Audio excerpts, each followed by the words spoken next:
All right, welcome to today's In the Chute. I'm Calen Carpenter. And I'm Brandon Carpenter. Calen, what do we got in the chute today? All right, so for today's question, how did the Hash Knife Ranch begin?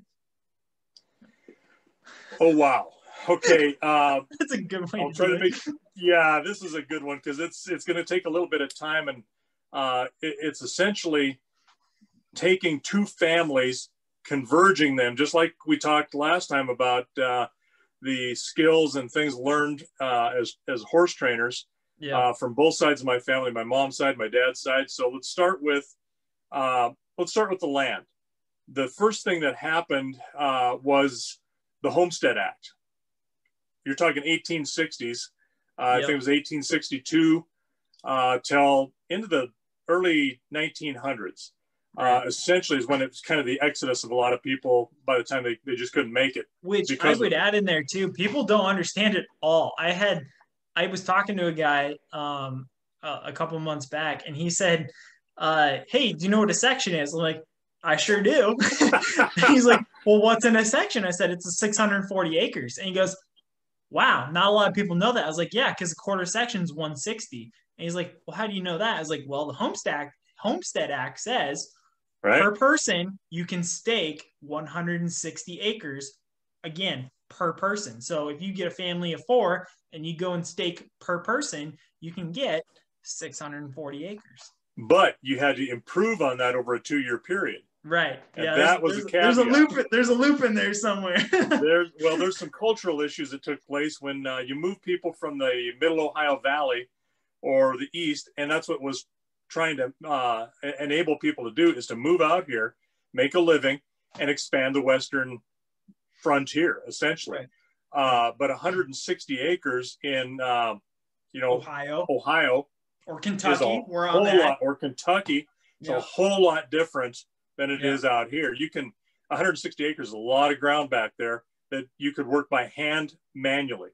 You come out here and 160 acres, you can't do it. It right. does not produce enough to support a family and continue to make more livestock, more crops.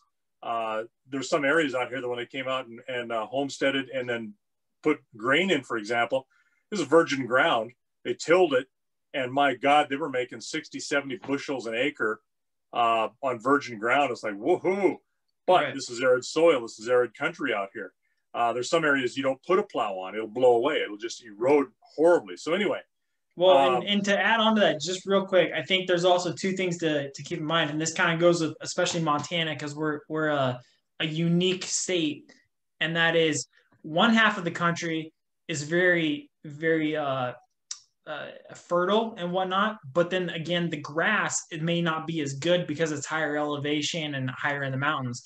Whereas the western side is much more, like you said, much more arid, not as much moisture and rainfall and whatnot. But then at the same time, the grass is actually a little bit better in protein, and it'll help sustain your livestock a little bit better. Right. So, yeah. I'll turn yeah. So the short grass prairie is some of the better grass that you can get. Yeah. Some of the areas that, like you're at in Kentucky, where it rains, I don't know how many days a year it rains there, at least a little bit. It's already raining a lot. There you go. I mean, it's and so that grass becomes washy. It doesn't have a chance to, it spends all its growth, and there's really not much nutritional value in it compared to a short grass prairie like what we have out here, or high elevation, high desert type of country. So anyway, you got to start with on the land side of it would be my dad's mother's side of the family. So our name is different than who come and homesteaded. It was my great grandpa Fiske, Fiske, and they come from the Ohio, or I mean Minnesota type area around that Mankato. I got a cousin, Vanessa, that is phenomenal with genealogy, and she's got, her sides of the family, which includes part of it as ours, clear back, when we hit, whatever little rock that they stumbled onto over there around Plymouth. But Vanessa would have a very, very good, and that's somebody we could maybe get on sometime about this, but Grandpa come out Freeman Fisk come out and got off of a train because he heard about this free land. Yeah. And of a little town north of where we're at now is Reigate. And about 7 miles north of that on the Burlington Northern Railroad, Reigate sat on the Milwaukee Road Railroad. So those two railroads are 7 miles apart. They cross between Reigate and Lavina out of an overpass. It's still there. The Milwaukee's no longer there. Burlington Northern is still there. He come out on the train, got off, and started looking for a place to land, and found a little quarter of section that he just east of Franklin, not too far off of the track. It was actually on the north side of the track, and homesteaded that. Was there for a while, brought everybody out, the rest of the family, everything that they owned in a boxcar. They could load whatever they could get on a railroad car, and they paid, portage for that. Got off at Franklin, and then they set up the homestead. Worked that place, and then he was working for others, and then decided, oh man, I could see what was going on. And he's very, very shrewd. He was a good businessman.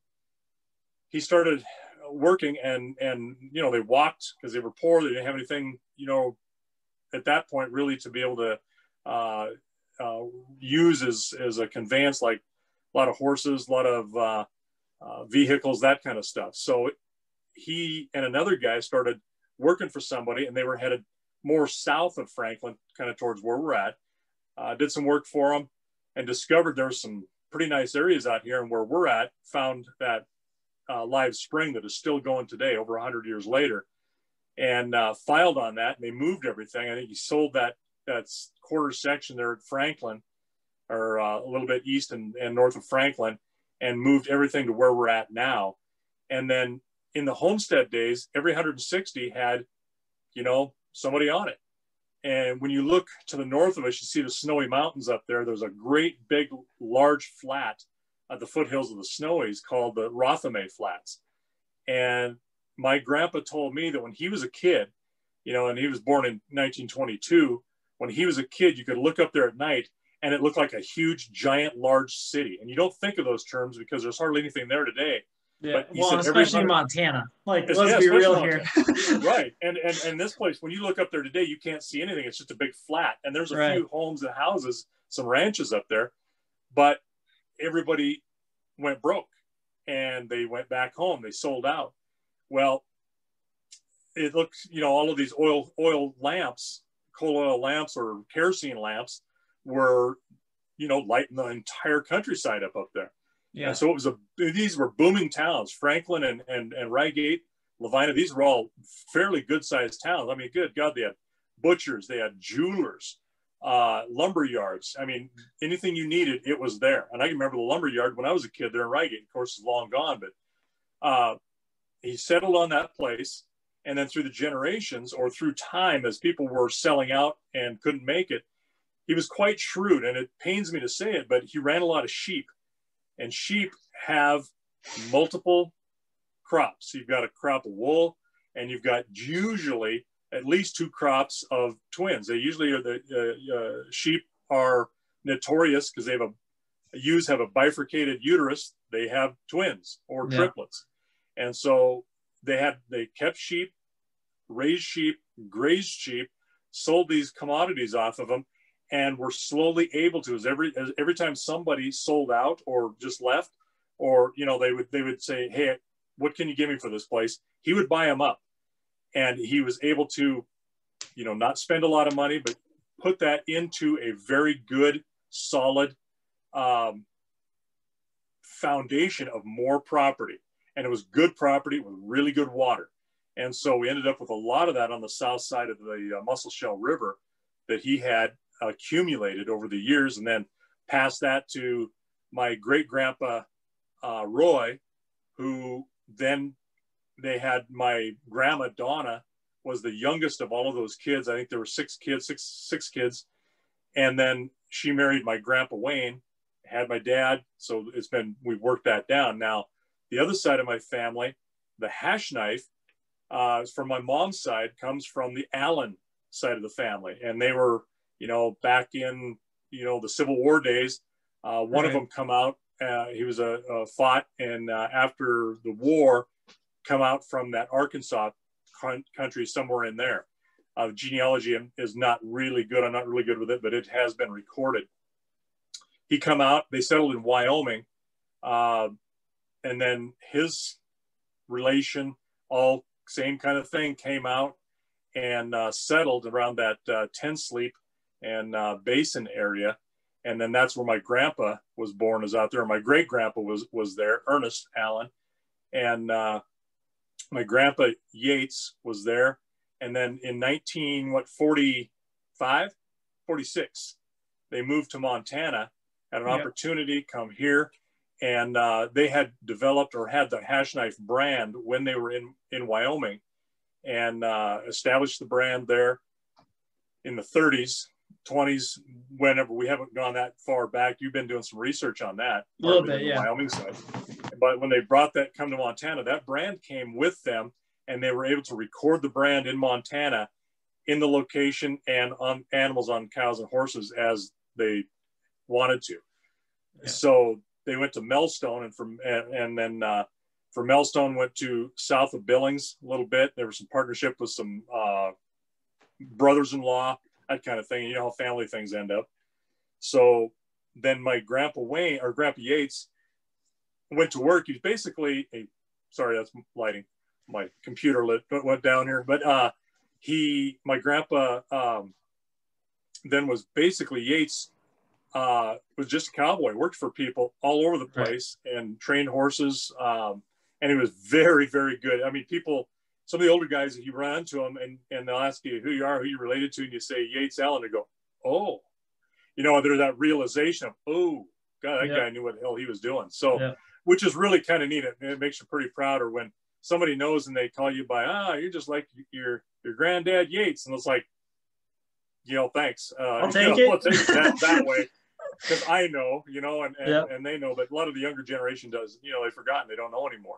Yeah. But so I think, and not to cut you off, but we got just a couple minutes because we're trying to keep this kind of short. But I think to kind of wrap it up in a bow, that provides, the first part where the land came from, and the second part where the brand came from. And I think we'll use Grandma, if she's willing to in the future, to kind of discuss more history behind the brand, specifically because she knows actually quite a bit coming from the Civil War. I know a little bit, having a history degree, but we can kind of dive into that later. But I think to kind of tie it in a bow, and like I said, we got about 90 seconds or so. The big thing is that gives us the land and the brand, and then what we are today as a Hash Knife Ranch LLC. How did we get there? Well, we've been buying this place, the same piece of property, from each generation from another. It's like, we are not getting ahead on this. So, and especially in Montana with those land taxes, those property taxes that kill you. Right. Grandpa Yates had no sons. I'm the oldest grandson. So when he died, I got his brand. So that kind of solidified that. And then when Dad and Mom said, hey, we're tired, we can't do this anymore, what do you want to do? We formed an LLC so we would not have to start or continue to purchase each generation from the former generation and get that death tax that a lot of farmers and ranchers complain about, and they lobby to senators and congressmen every year about. And the death tax isn't quite an option for or a threat to us right now, but it could be as we grow. And that's the whole point. So that's where the Hash Knife Ranch and the land come together, is basically through us now, or me, and now hopefully on to more generations like you guys and your kids. All right, good deal. So I think with that, we'll put it out to pasture.